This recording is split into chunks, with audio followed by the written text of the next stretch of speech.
what will actually happen when GTA 6 finally drops this year? On November 19, 2026, the global economy is going to experience a Black Swan event that has nothing to do with oil or interest rates. It's the release of Grand Theft Auto 6. We've seen all the leaks, the 124 price tag rumors, the $2 billion budget, and the decade of anticipation. But while most people are checking their bank accounts to see if they can afford a copy, a small group of people are actually checking their servers to see if they're ready to receive millions of dollars. GTA isn't just a game anymore. It's a platform, a job market, and a shadow economy. Today, we're looking at the Vice City Gold Rush.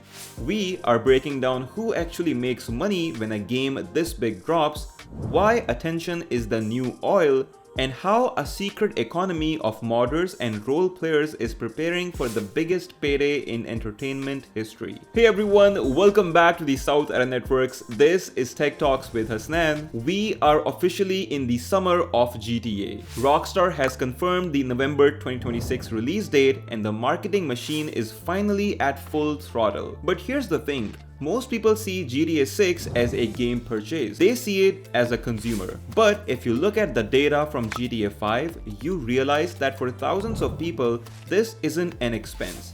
It's an IPO. GTA 5 generated over $8 billion in revenue, but that is just what went to Rockstar. If you factor in the shadow economy, the streamers, the server owners, the modders, and the asset creators, the total economic activity around this one game is likely to double that. Today, we aren't talking about how to get rich playing games, we're talking about infrastructure. We are looking at the ecosystems that form around mega games and why the window for GTA 6 is the most valuable real estate in 2026. So, why is GTA launch different from Call of Duty or Assassin's Creed or any other AAA game? It's about velocity and longevity. When a normal game drops, it has a half-life of 2 weeks.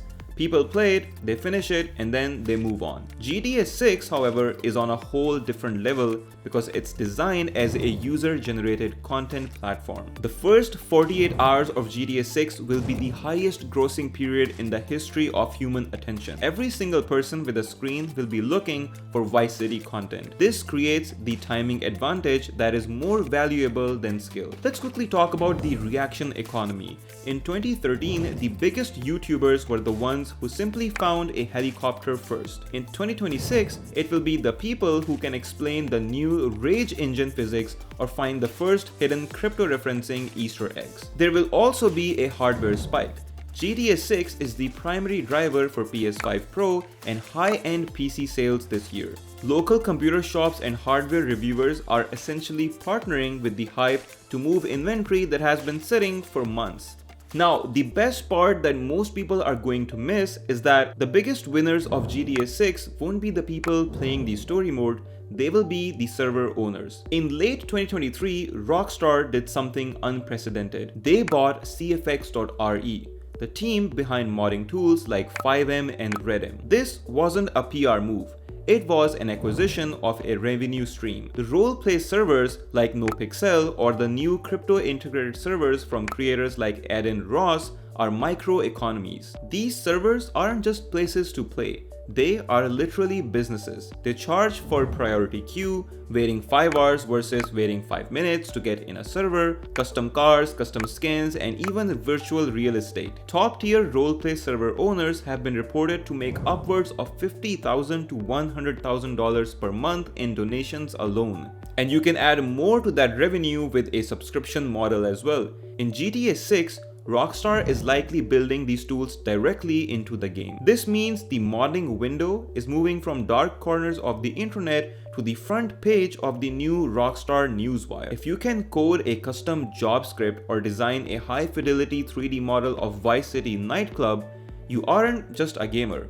You are a vendor for a billion-dollar platform. We also need to talk about the asset flip. In GTA 5, modders realized that they could make a fortune by creating real-life assets. They would make models of things like Nike shoes, Louis Vuitton bags, or Lamborghini cars and sell the 3D files to the server owners. However, Rockstar has cracked down on real-world cars to avoid legal troubles, But they've opened up a new door, the creator economy. We are seeing the Robloxification of Grand Theft Auto. Analysts predict that GTA 6 will feature a creator payout system similar to Fortnite Creative 2.0 or the one that we have in Roblox. If you build a popular heist map using Rockstar's official tools, you could get a percentage of the Shark COD or the GTA Plus revenue generated in that map. This shifts the opportunity from playing to development. So the real winners would be the people who have been spending the past years learning C++, Blender, or even LUA scripts. Now let's talk about why most people will still fail even after knowing all this information. Here's the cold hard truth. 99% of people who try to make money from GTA 6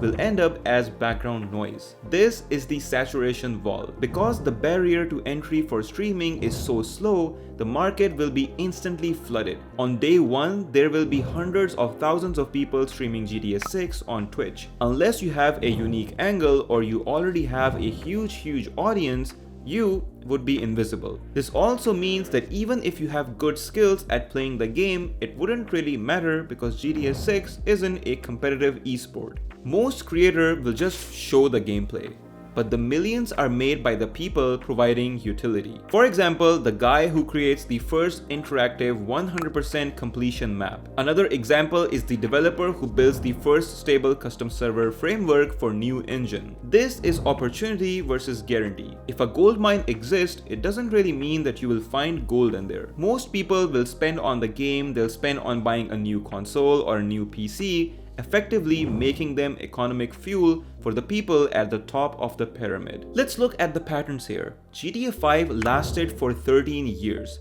The people who made millions weren't the ones who went viral in month 1. They were the ones who built communities. In 2026, we have to stop seeing GTA as a game and start seeing it as a virtual state. It has its own currency, it has its own legal system, its own entertainment industry, and so the millions are made by the service providers of this virtual state. The lawyers who handle ban appeals for famous streamers, the graphic designers who create stream overlays specifically for GTA, and the talent managers who coordinate roleplay storylines. If you want to win, you don't look at the game. You look at the gaps that the game will create. GTA 6 is a massive chaotic vacuum of attention. If you can fill any of the holes that Rockstar leave behind, whether that's through better modding tools or better community management, that is where the real money is. GTA 6 is the final proof that gaming is no longer a subculture.